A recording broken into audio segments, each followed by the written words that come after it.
Yo mga idol, kamusta? Sports Talk PH nga pala. Ang mga bigating laban, pag-usapan natin yan mga idol.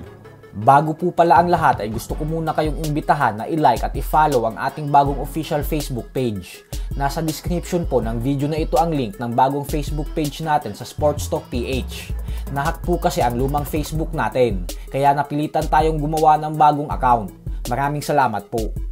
So kanina nga lamang po ay ating nakumpirma na kasado na ang bigating sagupaan sa pagitan ng current Unified WBC and WBO Junior Middleweight World Champion Sebastian Fundora at ng former Unified Welterweight World Champion Errol Spence Jr. Nakatakda itong ganapin sa buwan ng October sa mismong baluarte ni Spence sa Dallas, Texas. Napakaswerte nga po ni Spence dito dahil bagamat mahigit isang taon na siyang hindi lumalaban at nanggagaling pa siya sa isang masaklap na pagkatalo via knockout sa kamay ni Terence Crawford, ay nabigyan pa din agad siya ng direktang world title fight sa susunod niyang laban. Tapos ang matindi pa dito ay dahil may pagkakataon agad siyang maging isang 2-division world champion at unified champion sa loob lamang ng isang laban. Pero ganun pa man nga po ay hindi ito magiging isang madaling hamon para kay Spence dahil higante talaga itong si Fundora para sa 154-pound division.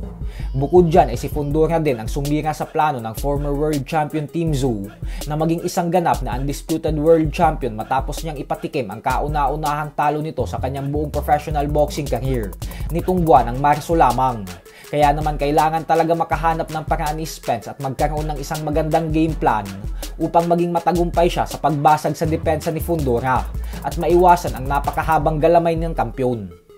Subalit kung sakali man nga pong maging matagumpay si Spence sa laban na ito, ay malaki ang posibilidad na muling mag-cross ang landas nila nang tumalo sa kanya na si Terence Crawford para sa isang unification fight sa mas mataas na dibisyon na ito, gawa ng sabay silang umakyat ng junior middleweight division.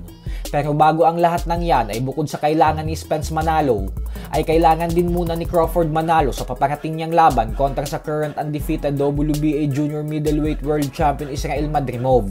Kaya naman kaabang-abang talaga ang mga kaganapan na ito sa sports ng boxing ngayong taon na ito. Sa kabilang banda naman mga idol ay naganap na nga po ang official and final weigh-in kanina para sa bigating rematch sa pagitan ng former undisputed junior welterweight world champion Josh Taylor at ng former world title challenger Jack Catterall. Tumimbang si Taylor ng 139.6 pounds, habang si Catterall naman ay 139.8 pounds. At dahil parehong pasok ang kanilang mga timbang sa 140-pound limit ng junior welterweight division, kaya naman tuloy na ang kanilang sagupaan bukas. Medyo naging kalmado naman po ang dalawa sa kanilang final face-off kanina. Hindi katulad sa naging face-off nila sa press conference nitong buwan ng Pebrero lamang, kung saan nagkasakalan pa ang dalawa. Matapos ng hindi inaasahang pagkatalo ni Taylor sa kamay ng current WBO Junior Welterweight World Champion Teofimo Lopez sa huli nitong laban itong nakalipas na taon lamang, kaya naman madaming fans ang kumbinsido na si Catterall ang mananalo sa bakbakan nila bukas.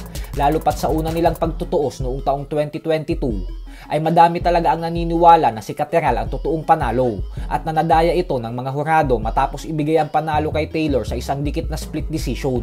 Kaya naman dahil dyan ay excited talaga ang mga fans na mapanood ang bigating rematch na ito bukas. So hanggang dito na lang po muna tayo mga idol.